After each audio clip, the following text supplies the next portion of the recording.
This episode of the Off-Road Podcast is sponsored by Colby Valve. Off-Road Podcast, episode 449, Hypothetical Bug-Out Vehicles.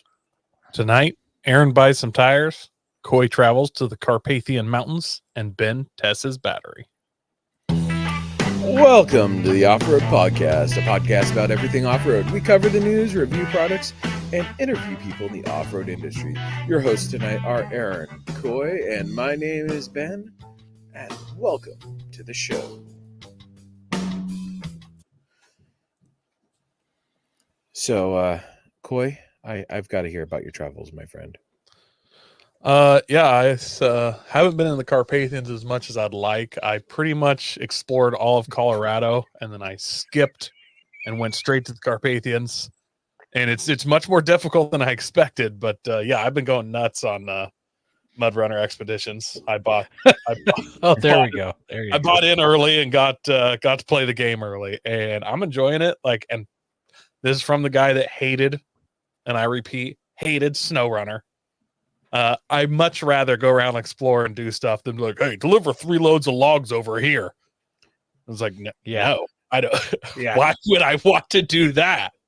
Exactly. So I'm enjoying it. It's I almost did. There are parts where I get angry and I almost throw my controller. Have you experienced any bugs yet, Aaron?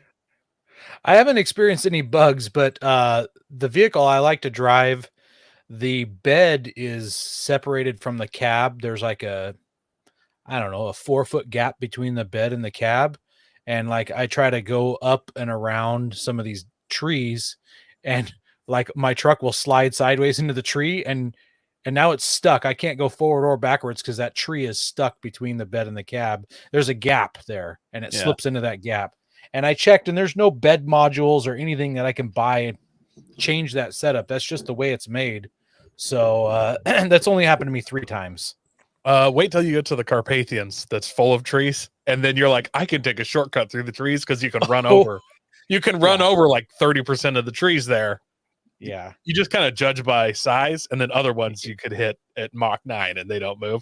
So as you're driving through the woods, I spent probably a half hour trying to winch myself out of this grove on a hillside because that was what I almost threw my controller. I was losing it. I'm like, look, this is too much. But I played two the very first 2 levels in the Carpathians, and I think it was on the second one where I was driving and I'm going up a hill, and I needed to get to this checkpoint on the other side of this creek, and it was a really narrow creek, and the water was running really fast, so it was like white water in this creek. The creek had to have been maybe 6 feet across. I'm like, piece of cake, I'm in my big truck. I turn, and it just like knows the whole cab is underwater. I was able to back out of it really quickly before it seized my motor up. But I had mud bug. I was like driving through this little ravine thing with that, I don't know, that little Yugo looking thing, and I have it all lifted with like long travel suspension and boggers on it and stuff. And in this little ravine, there's this rock that I'm kind of struggling getting over. All of a sudden, the rock glitches like inside the vehicle, so it's like the floorboard has been pierced by this rock, and it like in 1 second just starts flashes out 800 red numbers of all the damage. Like it almost just completely destroyed it in 1 second. Just numbers, but it barely ran, and I finally winched it off of it. That's hilarious. Travis Hudson says, get stuck in the water and you're float. I did that. I got stuck in the water and then was just floating. And I had one of the jack, whatever they call them, so that you can flip yourself back up. So I was hoping it would float to where it got close enough to the bank I could put it back on shore. Nah, it didn't. So you can't use that jack unless your rig is on its side. I had 2 of those jacks, and I rolled on the side hill. So I like reset my truck, and when I set it down, so I guess I have had a glitch. When I set it back down, the rear tire was halfway in the rock, and like it wouldn't go forward, it wouldn't go reverse. I couldn't winch it anywhere, nothing. So I'm like, well, I'll just have to use my other jack. And you can't use it. I couldn't reset my truck a second time. You should be able to winch your truck onto its side and then use it, but I'll be right back. Aaron's house is on fire. Don't worry. He might be back. then it snowed like crazy here. I didn't really get out as much as I wanted because Saturday morning, this crazy drunk guy came to my house, turned around, and I have a long gravel driveway, parked in my driveway for a long time, and then I walked down there and was like, "Hey, can I help you?" And he was like, he looked like he had been welding for several hours with no goggles. I've never seen ice this bloodshot, like other than like movies where people have Ebola. And this dude, I was like, "Hey, can I help you?" He's like, "No, no habla inglés." And I'm like, "Okay, are you like lost?" "No habla inglés." You know, there was a girl in the passenger seat. This is probably 9:30 in the morning with a Corona in between her legs, like back seats just piled full of stuff. I got this one house on the street got bought a year or two ago, and I seriously wonder if it's a cartel house. Like, I don't know what's going on. There's traffic all night long and weird stuff. And finally, I was like, "Yeah, not this house, but the next one." We used our phones to translate. I ended up calling the cops because he was like, he clearly couldn't find the house he was staying at. He was so messed up. And then the cop finally called us back like 45 minutes later. He's like, "Yeah, next time call right away." And we're like, "Yeah, we did. You just took 45 minutes. Call me back." He's like, "Yeah, there's only 3 cops in this county right now for county cops." But Ouch. yeah, so that's kind of why I didn't leave very much, because I don't want my house burned down. And then this dude was sitting not on my, like 8 feet off my property again later in the day, and like I called the cops again, and then he moved. I don't know, something's going on weird down there, so that's cool. And I played video games, and really I went up to my in-laws house finally at one point and stomped around. They live up in the mountains, so played around in the snow a little bit, but didn't really do any wheeling like I had hoped. Aaron, what about you? I hear you're busy in Arizona this weekend. Yeah, I spent a lot of time in Colorado, then Arizona. I did pop over to the Carpathians, but spent a lot of time in Arizona and Colorado. Raggle Fraggle says, "What's the mission structure like? Is it all exploration, or is there some transporting too?"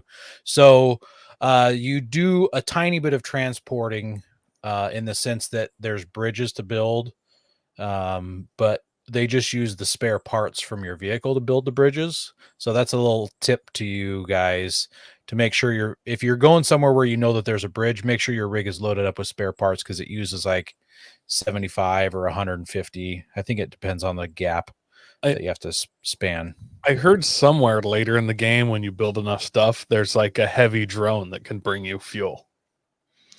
So I unlocked a couple of these specialists, and one of those specialists has the ability that when he is on your team, the drone can haul product. So I haven't used him yet because he's expensive. That would be game changing for me. I get so angry. I did this mission in the Carpathians, and the base is so far away to get to the point, and you got to like drive around this. You get all this stuff to get there, and then there's a little spawn point, and it's like taking you to Lost Island, dude. And then the mission starts on another map, and I've used 3/4 of my fuel to get there, and I'm like, "What? Why would you even do this?" And then there's also like towing out vehicles that have been crashed and things like that. So it's pretty fun. I really am enjoying it. I love the exploration missions where you got to go find spots. There's like we're finding ruins, and each one you need to go different spots and send your drone up, look around, set your metal. It's fun, but it's not like a hauling game. It's definitely more exploration based. Yep. I don't know if you guys have seen in the videos where you can hook a winch line to the back of your rig and lower yourself over a cliff. I tried that with one of my bigger vehicles, and I was winching it over the cliff. I don't know if the winch line broke or something, because the next thing that happened was it just tumbled down the hill. It was done. So you spooled out too far, man. You got spooled into the red. Like too many wraps. Yeah. Not enough. Anyways, and I realized that you need to upgrade your winch line length, because it stopped. It was one of the first things I did was try to lower myself down a cliff. I have like 25 feet of winch line, so I just barely hugged myself over the cliff and then had to unhook and do like 7 Just go flips. boop. So Yeah. it tells you how much winch line you have now? No. No. You find out. It doesn't tell you. You go into like the customization and it'll have the upgraded winches and stuff that you can buy. And your standard one, it says like it's literally, I don't even think it's 40 feet of winch. It's super short. Yeah, it's very short. And yeah, it it's won't run 2 when your car vehicle's on lengths. its side either, the standard one. So when you flop Nope. your truck over and you want to winch it back onto his tires, it's just like, no. Yeah. No, have fun with that. So besides playing some Mud Runner expeditions, I got that grounding kit installed I showed you last week, but I haven't taken the truck out. So Coy talked about snow. For probably the past 7 days, it has snowed every day at my house, but it accumulates to as much as 1.5 inches and then rains later on in the day. And it just literally snowed and rained for the last several days. This has been some of the best weather for those of us that work outside, where it just snows all day but doesn't stick, so no one cancels work. You just work in the snow. I love it. It's so nice. So Yeah. okay, so you guys are getting somewhat similar to us, but mine's been no accumulation, but it's like snowing hard, and so it's like cold, but like not cold enough to stick. It'll be snowing to where you can hardly see sometimes, like just Yeah, huge no. flakes coming down, but Blizzard. instantly Or you're melting. getting the hail that kind of hurts, but it won't damage anything. Yeah. Yeah, we're getting that. So I haven't taken my truck out to do any testing. It's just been gross, and I don't want something to happen while it's gross out there. So this week is supposed to be a good week, supposed to be sunny all week. So I'm gonna goof around with my truck this week. But besides that, I bought some new tires, you guys. Yeah. Not in Spin Tires Mud Runner. I bought some skinny 35s. I bought some 10.5-inch wide 35s, 17s. Guess the brand? Kenda. Oh, you know it. Yeah. Yeah. I got myself price did you get again? the 35 10.5 17s. 3510. Are these for the Ford or the No, they're not for the Ford. No, they're for the Frontier. So I'm getting rid of them nasty wide guys. don't like the wide? Nick, bye. Yeah, those are going bye-bye. And I'm gonna try to see if I can make some Bronco wheels fit. So those beadlock ready Bronco wheels that come on the Badlands editions. So I got a line on a couple different sets of them for sale locally. And Coy has a friend that I've went wheeling with one time that owns a Bronco with those wheels. So in the next couple weeks, I'm going to pop over to his house, bolt one of them up on the Frontier, see what it does, see what it looks like, check out the offset. It's got a positive 55 offset, which means it's going to tuck it into the wheel well quite a bit. So I'm not sure. You already got spacers on the rear. Like, you can put them on. I do.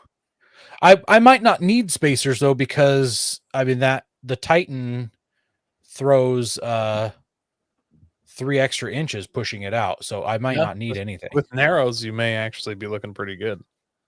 Yeah.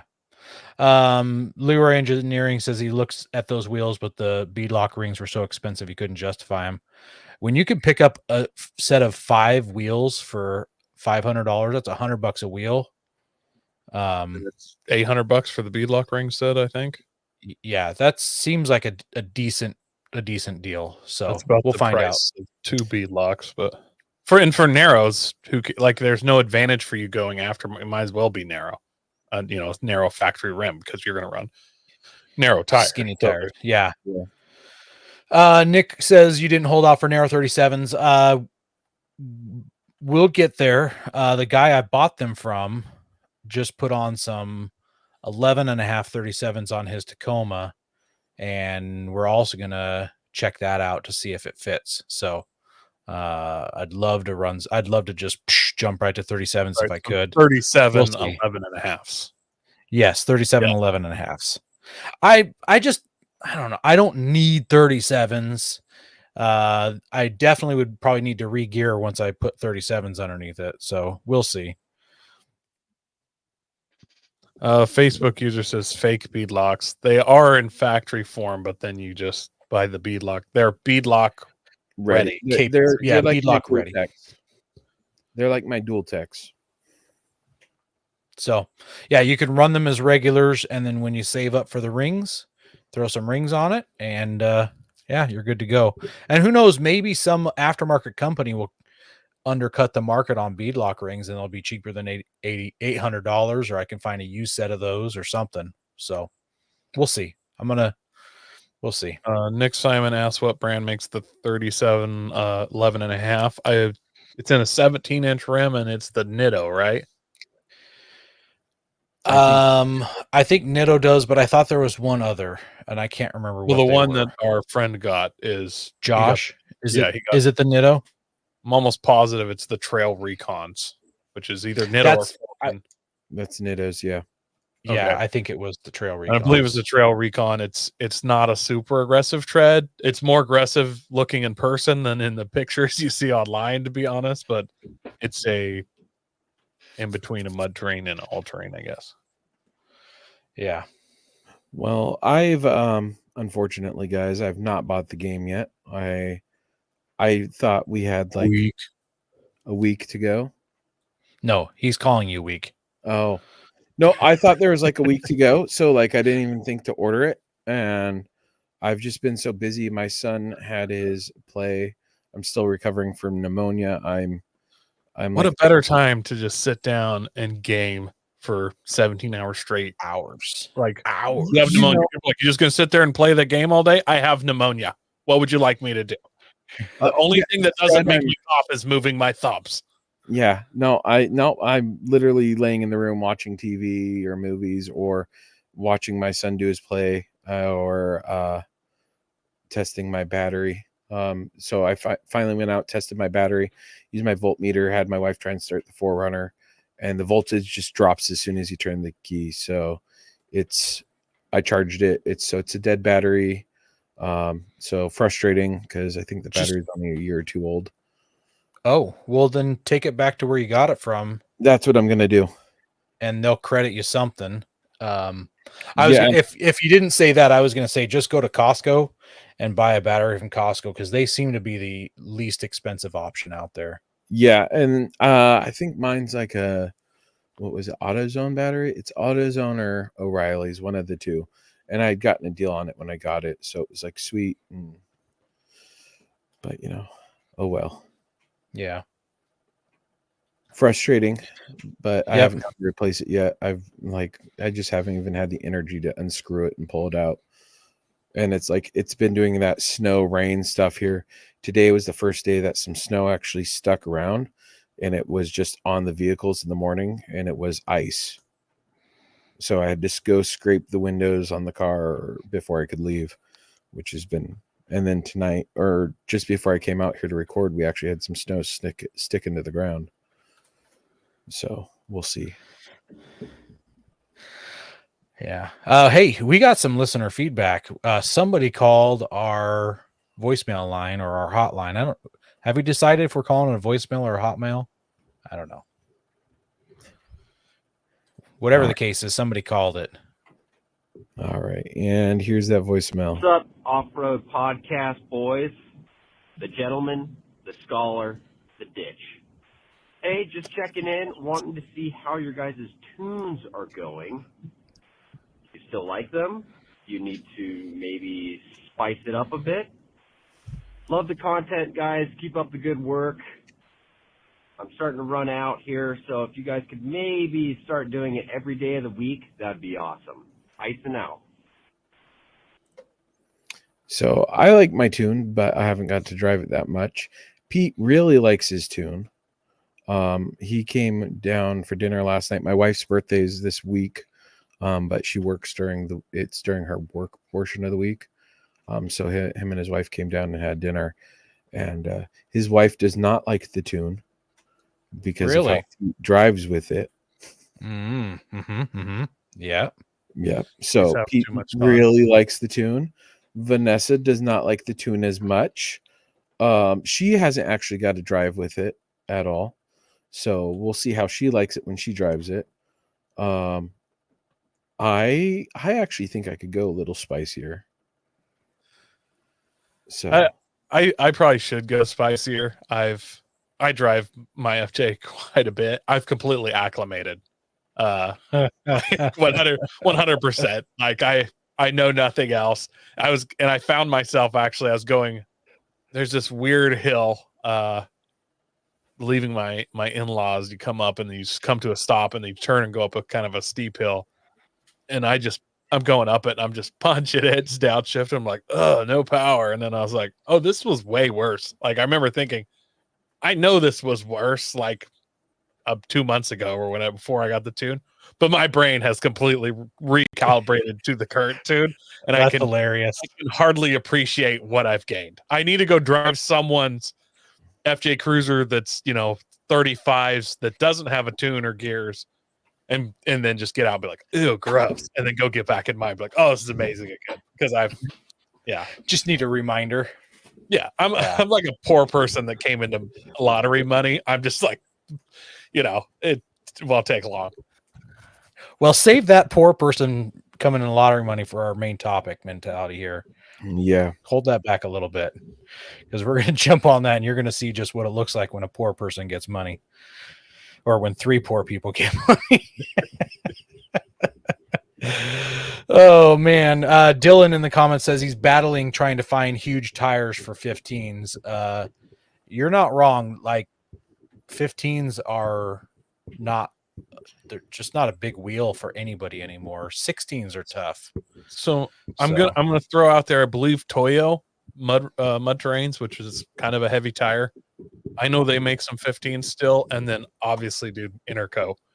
They make Swampert, Auger, Traxxas. Obviously, they make a ton of 15s still.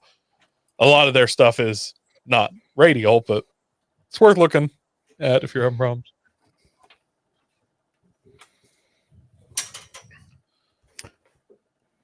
We also want to thank our sponsor, Patriot Patch. Head over to patriotpatch.co and check out their selection of great patches, shirts, cleaning mats, signs, and stickers. You can also join the Patch of the Month Club for $15 and receive a patch, matching sticker, and artist proof each month. Got it in the mail today. I didn't check my mail today. It's probably in my mailbox. But here's what it looks like for you. Those of you who cannot see that, and it's and those of you who are listening, it's a leprechaun on a skateboard with 2 what are those MP5s. MP5s, there we go. And the skateboard says all luck, no skill. Oh, he's got nods on too, and he does quad nods. Yeah, all luck, no skills. Raggle Fraggle says he had Toyo road tires on his Taco, and he can't recommend them enough. So Toyo makes a great tire. I've heard some people complain about them getting out of round or being hard to balance, but I've also heard a lot of people like the Toyo MT. I had Toyos on my Wrangler, my JK when I had it.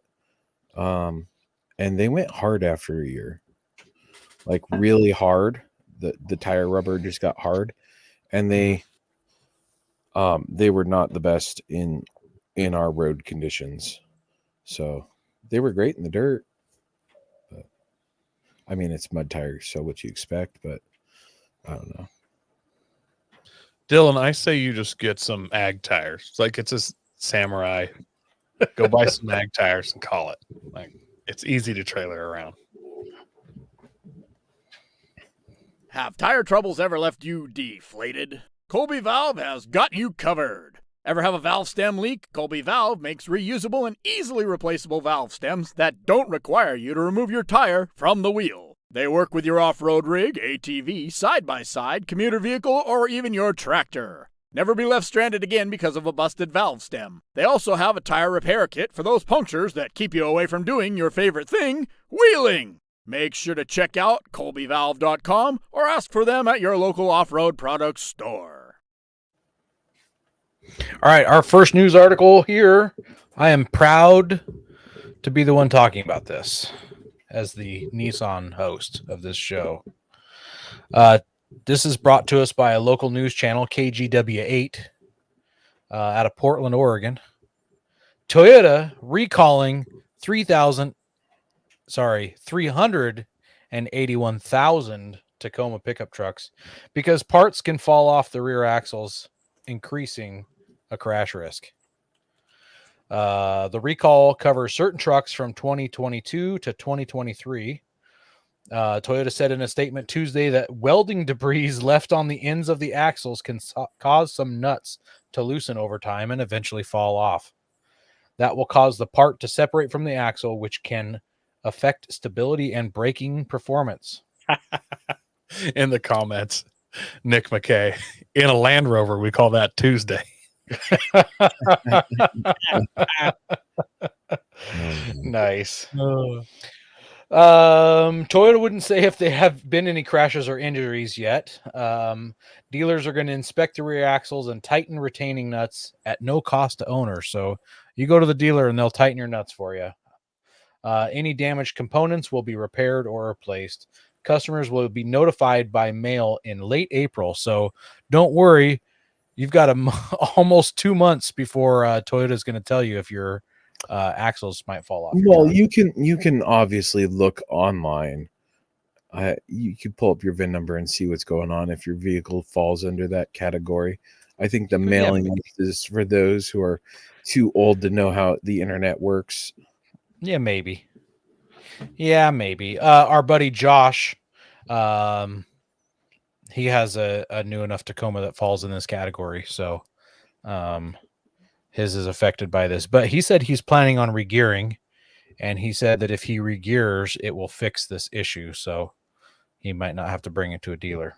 So we'll see. He's the one who just got 37s. Oh, wow. So he needs to regear. Yeah. Quickly.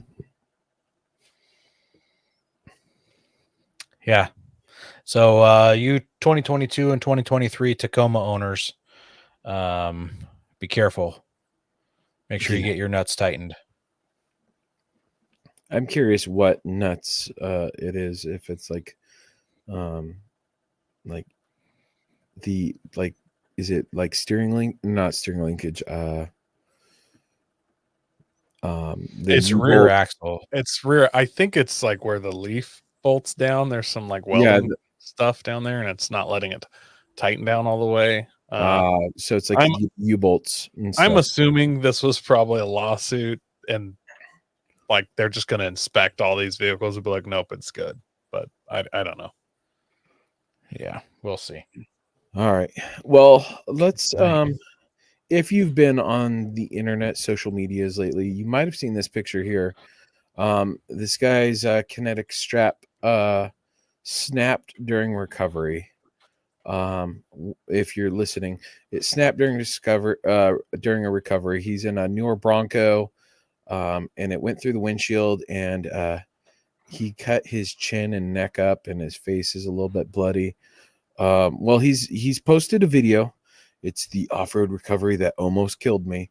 It's hour long. I went and watched portions of it. It's an hour-long video of, you ever watch those videos where it's like the ex-mafia guy in a chair with like the room kind of darkened so you can't see his face? It's an hour long of that, essentially. No, there's more to it than that, but he goes over every minute little detail, and long story short, his Amazon shackle broke, caused his kinetic strap to fly back and go through his window because he did not Soft shackle, we should say. Amazon soft shackle. Amazon soft shackle. He had been pulled once, and then he got pulled into his passenger side tire was buried, and they tried to pull again, and that's when it failed. His bumper was also failing too. So there's all sorts of things failing. And he talks about, hey, I should have stopped and looked after that first attempt, to kind of inspect and maybe dig out a little bit. I mean, at least he's acknowledging that. The China Yeah. shackle, I I went into the comments and people were saying, "Hey, great job on the video. By the way, it could have been shorter." But multiple. I didn't watch the video. There's no way I'm going to sit down for an hour and watch Yeah. this guy talk when it should be like a minute and a half.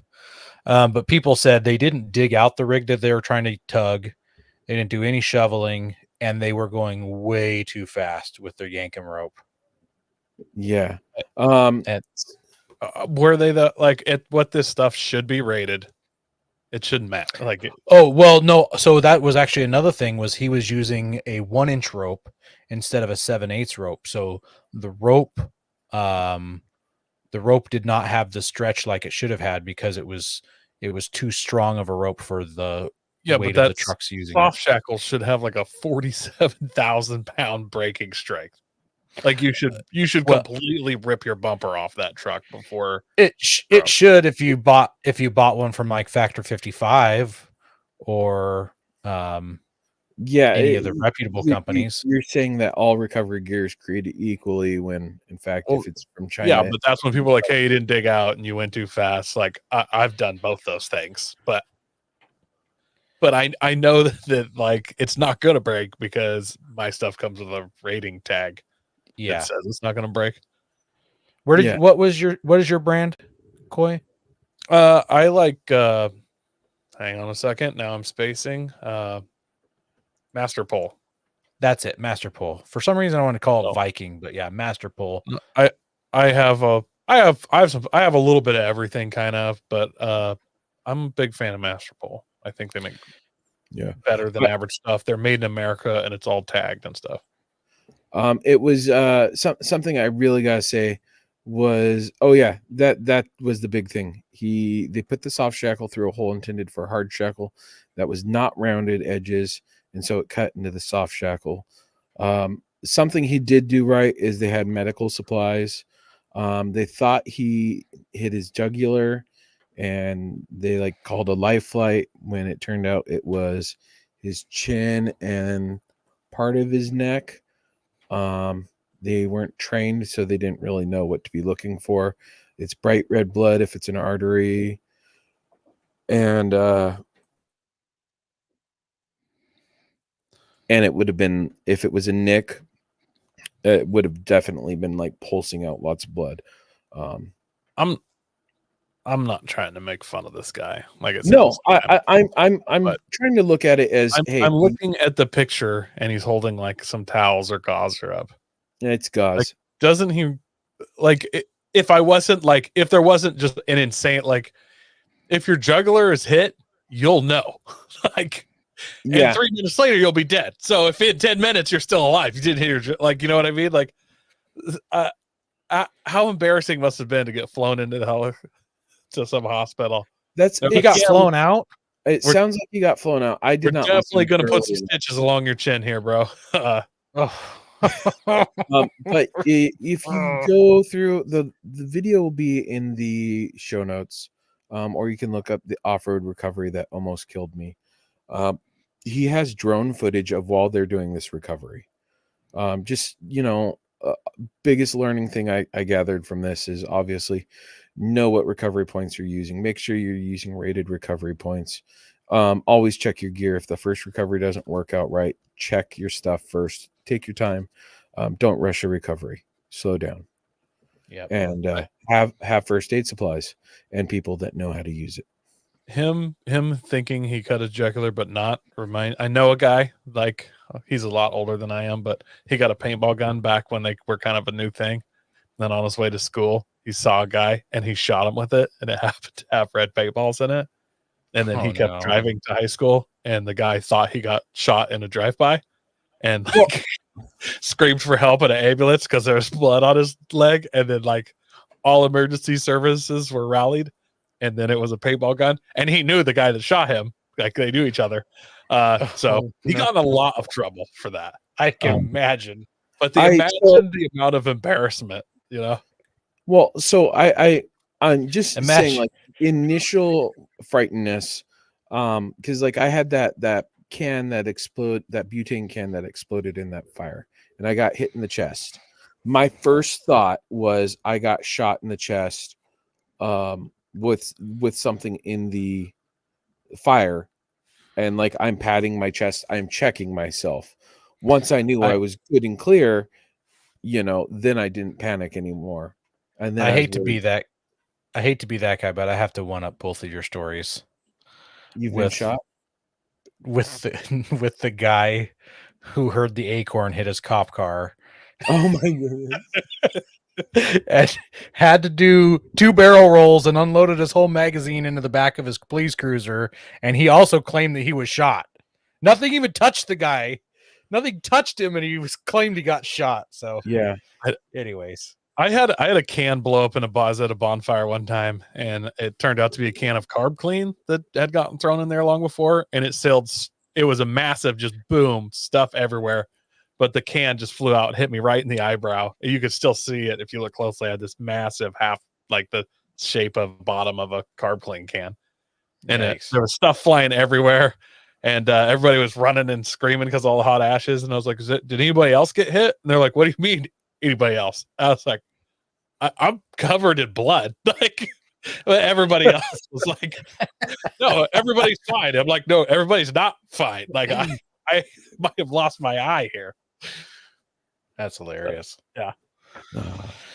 All right, that's enough story time. Let's get into actual story time. Let's hit this main topic, you guys. So, Coy, I feel like you might be the best one to do our audience members justice by telling the story of how one of our podcast listeners helped us out.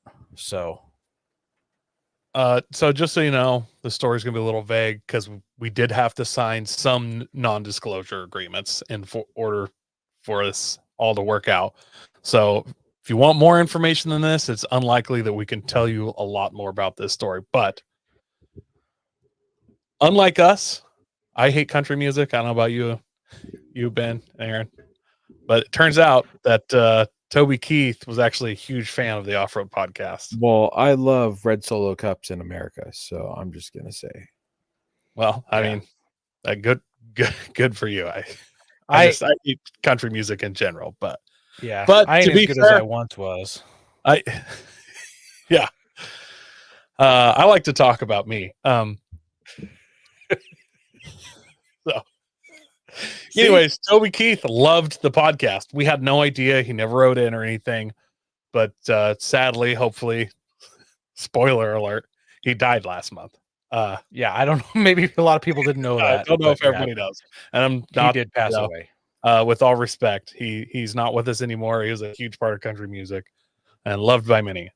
But the strange part about his death is he gave us a substantial, and again, we can't really say what we got, but he willed us a substantial amount of money. And the unusual thing is it came with a warning and conditions attached to this money.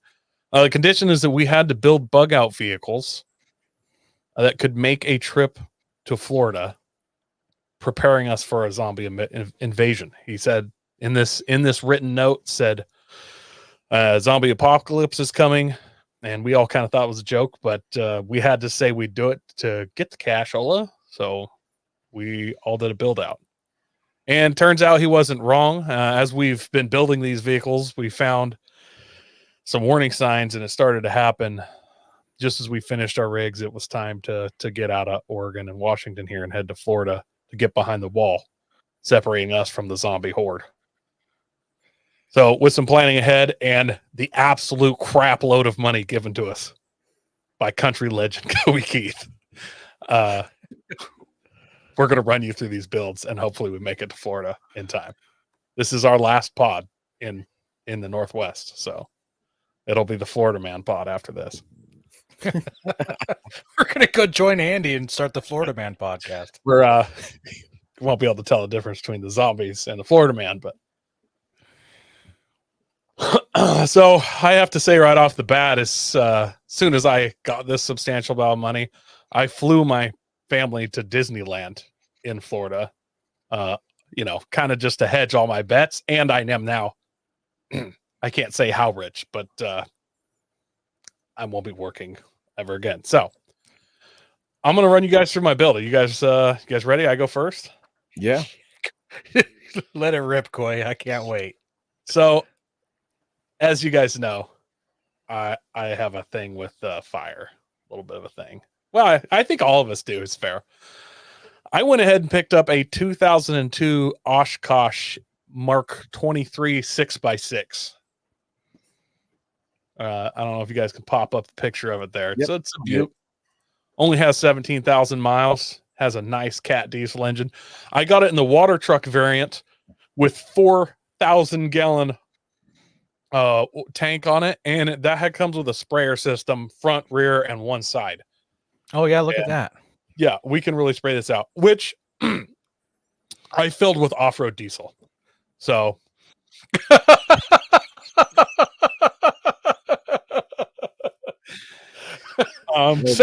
so you don't have any drinking water, you just have a tanker. First of all, I don't drink water. Fish poop in water. Okay, that's gross. And second of all, I don't really plan on stopping for fuel, but I also am going to be using. I mean, I come across a zombie horde. I literally circle my own wagon in a couple circles, spraying fuel, and then light it up. And then I just play the radio and let them run at my giant circle of fire, and I take out thousands of zombies. Now, it's a 6x6, but it's still it's a large truck. It's not going to go anywhere. And I do have to protect this vehicle. I got a long ways to go. So I'm not sure if I'm saying this right, but a Henke hydraulic plow. So I went ahead and picked up this plow. It's a 3-way hydraulic plower. It could go into a V, forward V, sideways V, or angle it. Yeah, I threw some pictures up there. So Nice. if there's too many cars or whatever stuck in the road, I can part the C. You know what I'm saying? I like it. I don't want to get out and have to like set up a winch line and do some double sideways pull and stuff. Yeah, so I'm not dealing with. Well, I'm you not can dealing put with the stuff sea that of way. zombies too with that V. Or yeah, like I mean, even if I didn't have the plow, I'm not stop in a 6x6 truck with that kind of weight. There is literally not enough zombies to stop me. My only worry would be the amount of blood getting underneath the tires might make the road a little slick. It's a Or block 6x6, the man. radiator. I'm good. You're good? I'm good. Okay. And yeah, they proved that it worked in Mythbusters. That's essentially what I was going for. Like, it's not like I need this plow to last for many seasons. I need it to last to Florida. And then, I have my own firearms and things. I don't need to buy a lot more, but I did have to get one attachment for one of my rifles that I really felt like would help me get past some zombie hordes. And that is a pulse fire underbarrel flamethrower. Yes, this goes on your rifle underneath. So you can be shooting your 5.56 rounds, headshotting left and right, double tapping, and then you also have fire that you can shoot out. And I have to light this diesel somehow at some point. So, and if the horde gets too big, honestly, I'm crawling on top of this truck. I'm popping the top hatch, and I'm gonna point that thing down. Like we're gonna make a big boom. I think I'm gonna put a large, maybe 50 pounds of like tannerite, in the tank, so that if I have to, I can set the whole tank off. Yep. Now, From guys, a distance, or are you just gonna no, if I'm setting the tank off, like I'm not gonna be a zombie. I'm taking them with me. Actually, maybe I would. Here's my problem with zombie issues. Like that guy that gets bit by a zombie and then he tells his friend, "Hey man, you got to kill me." I'm always like, "Hey man, wouldn't you just lock me in like a dog kennel? And then if there's a cure, you know where I'm at. Come hit me with the cure later, bro." Like, but you need to lock me up. I think I would. So if I get bit, if I'm not going to get shredded, like if you can lock me in somewhere, I'm good with that. And come back for me later when we find the cure. Good luck with that. Now, just because there's a zombie apocalypse, guys. Yeah, there we go. Underbarrel flamethrower. Just because there's a zombie apocalypse, I'm not. It's still a road trip, and I'm gonna enjoy it to my fullest. So I actually bought a case of Frito jalapeno cheddar cheese dip. Yeah, you know what it is. You know how I roll, guys. Did you go to the restaurant supply store to get all this? Yes, I did. Well, I mean, in the zombie apocalypse, I literally just go to the back of any gas station with a hand truck. But anyways, so I got me a case of that. When you're going through zombie hordes, you need a reason to live. And I know my family in Florida, getting to them, it's a decent reason to live, but it doesn't hurt, I should say, to just have some jalapeno cheddar cheese dip. My one true love in the seat next to me, knowing that once I get through the horde, I can enjoy this. Seat next to you. Well, I mean, yeah, I have to seat belt it in for safety. Yeah, there's not a lot of cab space there. There's not a ton. I also got a case of Pringles cheese dip.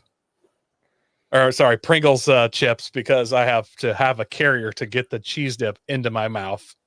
And it's even in the zombie apocalypse, people treat you weird if you eat cheese dip with a spoon. So I have to use chips, sadly. And because water is gross, I got a case of Dr. Pepper. I'm going to be drinking all that Dr. Pepper. I went ahead and got a big case of cheese puffs, bro. Cheese balls. The Costco cheese balls. The Costco that come in the giant tin. I got a massive amount of these. I can use it to mark. It's like a breadcrumb. It's like a cheese. If we ever get separated, every time I throw a cheese buff in my mouth, I'm throwing a handful out the window. You guys can track me down. You think you're going to be leading? I kind of do, honestly. You don't know how fast of a vehicle that Ben and I have yet. I don't, but it's an endurance race. Maybe I won't lead the whole time, but for part of it. All right. And I'm going to have to follow him for fuel. That's all. I got a case of Red Bull because I'm known to drive 15 hours straight without stopping, but I'm just one man and I got to go to Florida. So, and I know somebody said something about a keg. I'm in Oregon, bro, and it's a zombie apocalypse and I got thousands of miles to drive. So I'm getting some Crystal Light, if you get what I'm saying. What did those truck drivers use back in the day? Trucker speed. Yeah. Yeah. It's just the trick now is to get it without the fentanyl. And then the final thing, guys, I got a box of Takiana Harvest Moon Pumpkin Spice cigars because I may die. I'm not real worried about lung health in this trip. And I like pumpkin spice and I enjoy a cigar once in a while. And when I am doing the Ring of Fire or I'm just dumping diesel everywhere and planning to light it on fire, yeah, I'm going A-Team style. I'm going to snap a half-burned cigar out the window. Slow motion. I haven't done it enough to get the slow motion snap down, but I'm going to. Road flares are cool, but they're not as cool as a cigar. And I'm going to set all that diesel off with that. And I'm going to enjoy cigars. This is really what I've come up with all my millions. Sorry, I can't say how much. With all of my dollars that I've inherited. This is kind of where I'm at, guys. That sounds like Hannibal Smith from the A-Team. He was always smoking a cigar, and I'm pretty sure several times he ignited gasoline with it. So exactly what my plan is. And if it doesn't, yeah, then I'm going to use the flamethrower. And I'm going to use the flamethrower to light my cigar at least once. So that sounds pretty good. That should be enough diesel to get you across the country. If I have to use it for whatever pyrotechnic zombie situation I get into, I'll just stop at the nearest fuel station. I'll pop the refinery on the caps and I'll just pump whatever's in their tank back into mine. Yeah. Since this is a military vehicle, I can run gas and diesel and just whatever they have, I'm putting in there. So JP8. Yep. Yeah. All right, Ben. All right. Well, I've got to say, what's shown is what I am allowed to show before the ATF shows up in the occurrence they decide to show up before we've left, because I went with this 2015 GMC RV crawler hauler. Dude. Yes. I dig it. Yeah, I think it's awesome, but Ben, you're going to be riding on the top of my tank by the time we hit Idaho. No. Why do you say that? You don't think that top kick's going to make it? It's a top kick, bro. Look at this thing. It looks broke down in the picture. I have man. room for the good old reliable 4Runner in the back. I say 4Runner because I've taken somebody else's. I was gonna say you're not talking about your Forerunner, right? No, not mine. Not mine. He picked one up at a dealership on the way out. Yep, He's I like, picked one up. "Don't worry, I'll make all the payments." Yep. No, it would probably be a well, probably is a brand new Toyota Tacoma. I figured I'd go for that 5th gen, try that TODR off road. You know, Fourth gen, I think, is what they are. is that 4th gen? Yeah, it is 4th gen. Yeah. Okay. Well, I've got room for the back of it, you know, when it breaks down. But while we have it, I also have something because I figured it'd be fun to use some improvised explosives to drop and help clear the path with this little guy right here. Yes. So I'm going to do some overlanding, truly over the land. I'm going to parasail around, fly away home style, and be dropping pressure cookers loaded up with nuts and bolts and shotgun shells. And I have to commend you on the creativity. That's genius. Because, you know, I but mean, wait a second. Let me finish. You broke your tailbone on a moped, and you're going to parasail now. I'm going full sail. I mean, if I go, I'm going to go good. If like for some reason there is no hope for me, I've got some improvised explosives, and it's going to be a powder keg hitting the ground. It's going to be my dead body flopping down and just going kaboom. Make sure you leave the keys with your wife before you take off, so Yeah. she doesn't have to go find them in your pocket in a field. Yeah. Ends on a FRS radio. I hit a jet stream. We just see him booking backwards, trying to get back. I'm just saying, I will be able meet to me in Kentucky. I will be able to scout ahead for you boys while you guys are down on the ground. I'm going to be able to, you know, scout around. I'm going to find the hordes of zombies, maybe drop some Molotov cocktails from below to distract them and get them out of our way. When you say scout ahead, you know these do like 13 miles an hour, right? Oh yeah, I know they're slow as all can be. Like I get it. I'm in Oshkosh. It probably does 45 top. Still, but you know, you never know when rough terrain or that top kick is probably faster than your Oshkosh. So right now Ben has the fastest vehicle. Yeah. I'll say I bet I'm going to get him in the long run because he's clearly stopping to sleep. He has a camper on there. Like he's got his whole family's in that camper. Yeah. The wife can drive too. It's an automatic. It'll work. I bet you could land that powered parachute trike on the roof of your camper as it's driving down the road. Yeah, as long as she's going. You could time. She's going the right speed, and you time it. You'll just set down right on top. Your kids could be standing on top, and they just grab the tires as you're going. I also bet that he could sunroof. because that sounds like something I'd like to watch him try and do, not because I think he can. Yeah. I just figure, you know, all the cool overlanders are doing like parasailing and stuff. This seems like just one way to. Okay. Yeah. That's what I've seen online. Some of the cool overland guys are doing that. So I'm like, you got to one up them. You got to be ready for the zombie apocalypse with it, you know?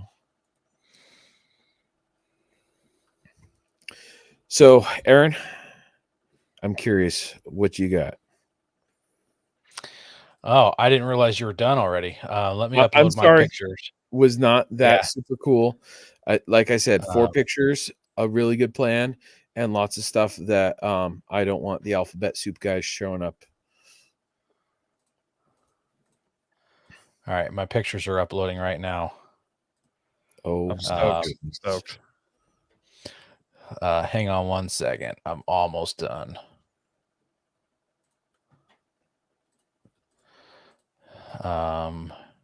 So Coy, you don't think my lack of suspension here would protect my tailbone? No, I'm just saying you wrecked a moped and injured you sat on a donut for 2 months.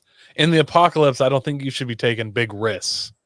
My life is all about because you're going to find the only energized power lines with that thing for sure. Like we're gonna be like, All right. like, oh, there's so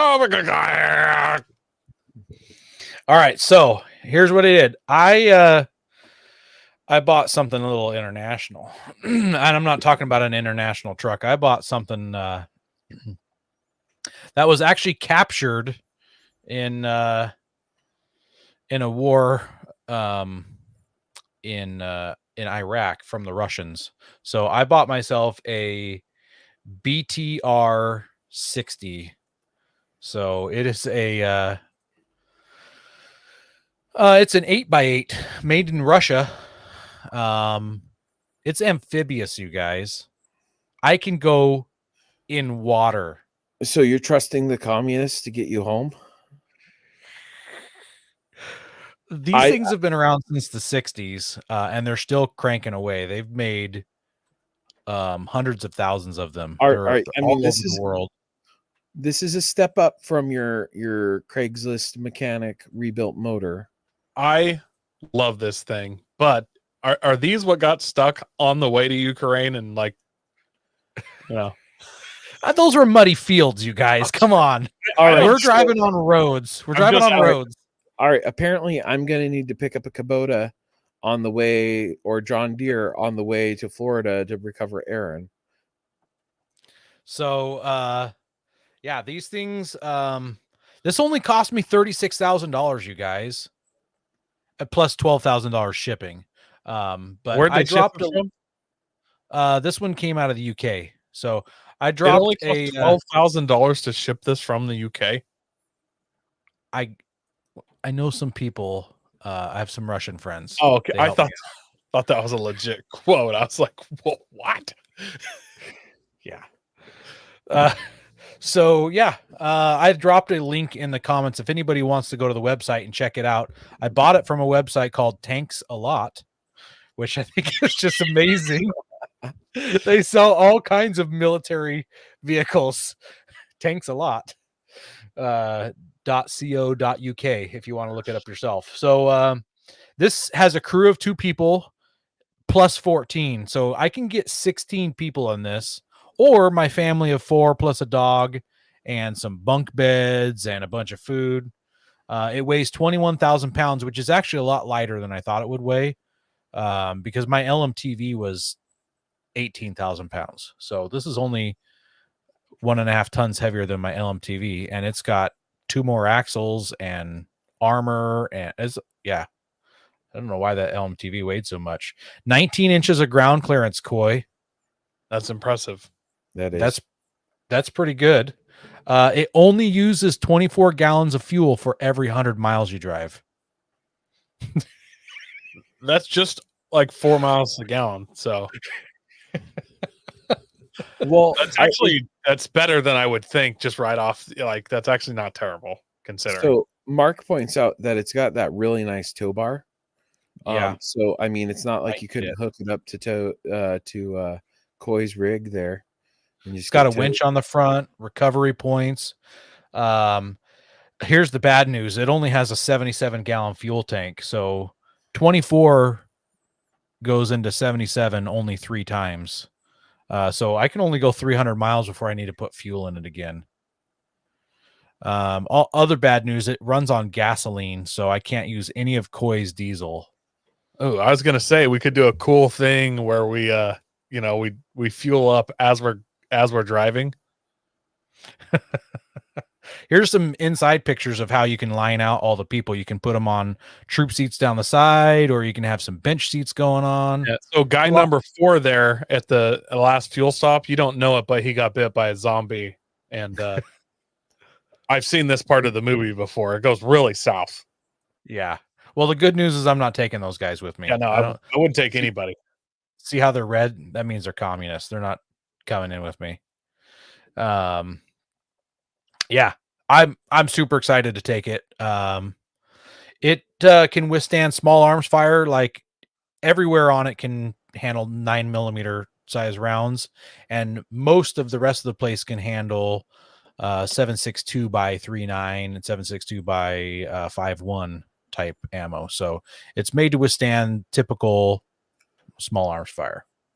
Well, I'm glad you brought something that had room for Ben and his family. Raggle Fraggle says it's an odd choice for a military vehicle. I went down the amphibious vehicle rabbit trail. I was searching hard for anything that could be amphibious because I figured, listen, I get to the Gulf of Texas and then I just go out in the ocean and I take the ocean all the way to the Gulf of Mexico. I guess it's not the ocean. It's the Gulf of Under Mexico. All the way to 300 Florida. miles? Like, how far do you Well, go? Yeah, so then I started looking into it. And I'm like, well, that's actually a long ways to float, and they go really slow. This one I'm specifically. going to say, does. if you take it out there, take Ben's parasail, you can rig that up, and you don't even use the fuel. Just let it pull you in. Take you right to Cuba. This will only go 6 miles. This will only go 6 miles an hour on the water. And I am going to be the slowest vehicle in the convoy here. It only goes 50 miles an hour on land. And let me tell you why. Raggle Fraggle's kind of hinting at it in the comments. They couldn't figure out what engine to put in these the crazy Russians. The V6 engine only had 90 horsepower. The V8 engine was too big and didn't fit in it. So somehow they put two V6 90 horsepower engines in it. I don't know why two V6s fit and one V8 doesn't. So I've got 180 horsepower, Coy. Not very much. I don't know how 180 horsepower moves a vehicle that weighs 11 tons. So, and because it was a Russian pair of V6s, I definitely didn't want to supercharge it or turbocharge it. I'm really worried about the life of the engine. So, yeah, no LS swap for me. Here's what I'm saying, and it's not that I think your choice is bad, but I think we got to save it for when we need it. You know what I mean? So that tow bar, we hook it back to the back of my water truck because I've got a Cat C12 engine with it had 410 horsepower in the ad that I bought from Ritchie Brothers. And, you can soup those up. Yeah. Easily. And I crushed the blow-off valve like any good red-blooded racer. Yes. And I don't know, I didn't dyno it, but I got to assume I'm pushing 650. I just tow that. Like, it's only 20,000 pounds. Like, I'm in a semi. Who cares? Yeah. 20,000? No big deal. That's not a terrible idea. And you guys enjoy. And then when we need to, maybe we'll get to a bridge and we got to abandon. We can switch off driving. Abandon the water truck. No, all my food's in the water. I'm not stopping. Like I told you, I'm in there with my Red Bull, my cheese dip, and my Crystal Light. All right. So I'll just be inside of mine on the PlayStation, just playing some Mud Runner Expeditions as we're going along, driving through Mississippi. Around. Would you play Mud Runner or would you play like Left 4 Dead or something like that? I guess there's some other practice some zombie stuff. Yeah. So I like I mentioned earlier, with only 4 people, there's room in the interior to build it out. So I built some primitive bunk beds. I don't need this thing to be an overland or amazing rig. I just got to get to Florida, some place for my kids to sleep. Cheap bunk beds, basic camp cooking. Someone mentioned putting a wood stove in it. That's actually a great idea. If it would have been cold, maybe that would be an option. My food, a little bit of fresh food, but it was mostly MREs and freeze-dried meals. But here's where we go. The kicker, I got some of this extra cash because I saved so much money on my shipping because I knew a guy that I got kind of like one of those gun racks that the military uses, like the gun lockers, and I kind of loaded it up with some pretty sweet AR-15s chambered in 300 blackout with suppressors, so nobody's going to hear those bullets whistling through the air. It's going to the zombies won't know what hit them. They won't know where to look. I still had some extra money. We got a lot of money. I think technically zombies never know what hit them. That's kind of their whole. It's probably yeah. I got some nods. I bought some thermal scopes for some of the AR-15s, and then I also bought one. Wait. Do zombies have a heat signature? I don't. We're gonna find out. Guess we'll find out. Yeah, and then I also bought one crossbow because Daryl looks pretty sweet when he's shooting people in the head in the Walking Dead TV show. So I want to know is it really that cool to use a crossbow? I've never used a crossbow, so I'm gonna Do you find think out. you should have a crossbow around where Ben could play with it?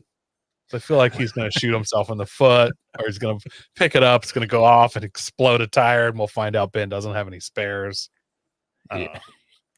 Aaron's got a few. I don't know if a crossbow's the best idea for Ben. Mark says that the fresh ones have a heat signature, so at least we know that. All right, so here's the last part of my plan. So literally, I can only go 300 miles before refueling on gasoline. I stopped at the local rental store, and I picked up one of these Sunbelt trailers. Just a big poly tank, holds 500 gallons. I'm pretty sure you're only supposed to put water in them, but gas probably won't eat it out by the time I get to Florida. So we're going to take our chances. I open it up, dry it all out, get all the water out. And I fill that thing with 500 gallons of unleaded. The cheap stuff, because that Russian thing, it doesn't matter if you put premium in it. So I just get the cheap stuff. I signed the contract, but I'm not bringing this thing back. It's going across country with me. The rental store doesn't know that yet. And I don't want people who aren't zombies to come chase me down because they see I'm hauling 500 gallons of gasoline around. So I just kind of get some plywood and put some boxes, make it like a box over top of it, so it looks like some cheap homemade trailer, and so it disguises it. And while I'm at it, picking that stuff up at Home Depot, I get some PVC parts, and I plumb in a little, kind of like what you did with your truck, Coy. I've got this spraying system that I can dispense some fuel out of the trailer in a off the sides, out the back, as needed. Just a little, little fire, little whatever. And I bought on eBay one of those exhaust flamethrower kits to ignite all that. It uses a spark plug and ignition coil. So you just press the button, it ignites the gas. Kind of a fun thing. I mean, you could pick up smoking, because Koi, and just like toss the cigar out the window. Yeah. I can get some Roman candles too if that doesn't work. But I mean, he can. I thought I'd get one of those. A road flare. I should stock up on Roman candles. That would be pretty good to put on my little pretend. Well, I figure somewhere Idaho, Utah, like we're gonna go past a fireworks stand, and I will be stopping. Like that's a sacrifice I'm willing to make. That is a sacrifice I'm willing to make, and I'm assuming there'll be zombies in the building. I'm gonna run in there. I'm not even gonna shoot them. I'm just gonna run around in circles. I'm gonna get my fireworks, and then I'm gonna run out with my fireworks. I'm gonna shoot the fireworks building. It's gonna be as awesome as you think it will be. Can you just imagine this slow little parasail flying over you, and then like stuff falling out of it, and then just fireworks exploding, sparkler bombs exploding? Ben, what I am going to do for you and your paratrike, I will stop drinking Red Bull long enough to stop somewhere and get you a full-on Red Baron outfit with the goggles and the hat. And look, it's the apocalypse, I know, but you got to keep it light and fun. You're going to only wear the Red Baron outfit when flying that. It's a rule Aaron will make. That's a fun idea. So that 500 gallons of fuel is going to get me more than halfway across the country. I will only need one fuel stop if I have 500 gallons of gas when I start. So I feel like I'm going to do okay with that. And if we do, if I do a tow setup with you, we might get into no fuel stops. Like, we'll do the math. And you'll be pulling two trailers. I don't know if you have your doubles endorsement or not, but it won't matter. I'm not stopping at I'm not stopping at the scales. Like, I may stop at a scale just to see if a Waymaster has turned into a zombie, so that I can take out all my suppressed rage against the scale Waymaster. I like that idea. So something like that, Coy. Yes. Yeah. I'm gonna get a little more flamboyant, more red, but yeah. Yeah. Yeah, so that's it. That's my build. I brought an APC, you guys. Mine's armored. I'm super excited about that. So originally I had been looking at fire trucks because I was like, oh, I'll take a fire truck and I'll fill it full of water. And Coy told me he had plenty of fuel. So I would use the water cannon to blow the zombies apart because, rotting flesh. And then if that wasn't enough, just replace the water in the water cannon with diesel and make it a diesel cannon. And then, maybe add some styrofoam to the mix. And, I've got some Greek fire going on there. Yeah, I like it. I I hope we make it. with like bleach, not just it's a cleaner way to.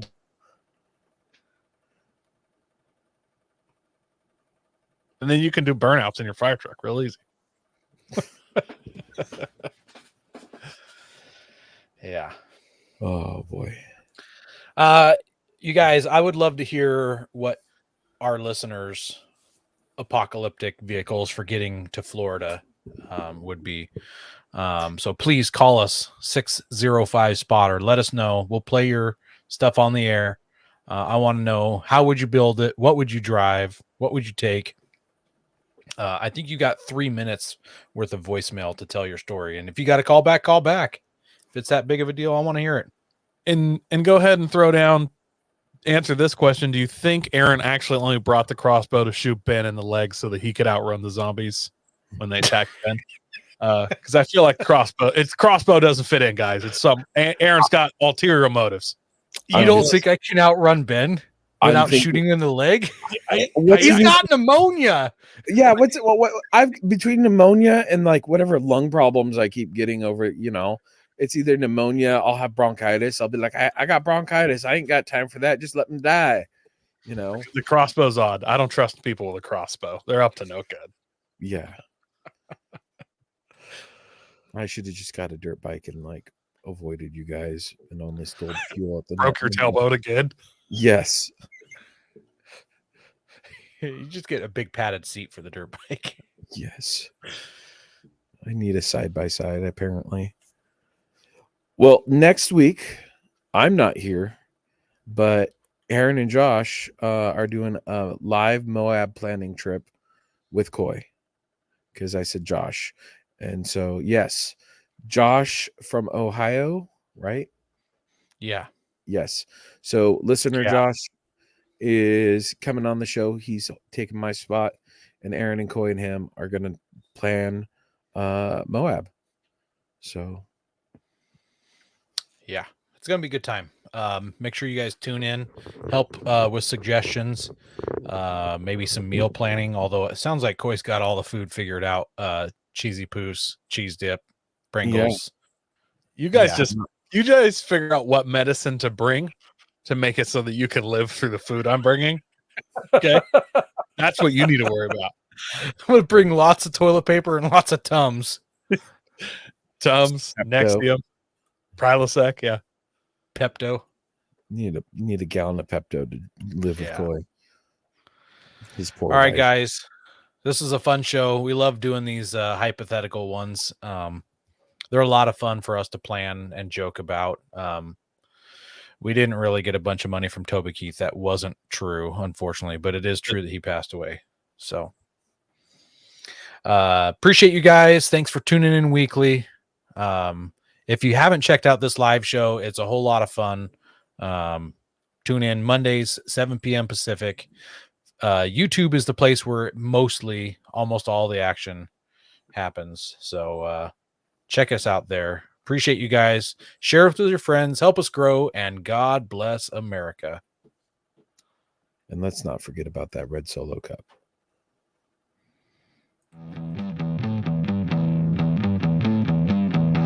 Don't forget to visit Patriot Patch and join the Patch of the Month Club. Check out our Gaia affiliate link for up to 40% off. Also, don't forget to head over to Warren Colby Valve and 4 Patriots to see all of their great products. We are a proud part of the Firearms Radio Network.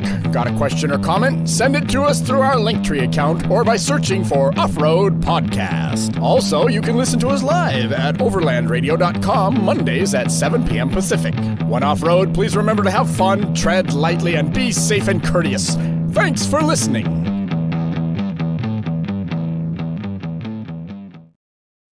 You guys really didn't buy yours? I have 166 cans of Red Bull and an Oshkosh now. What am I supposed to do? You better hope that it really happens so you don't have to pay it off. Yeah. You start running to Florida now, Coy.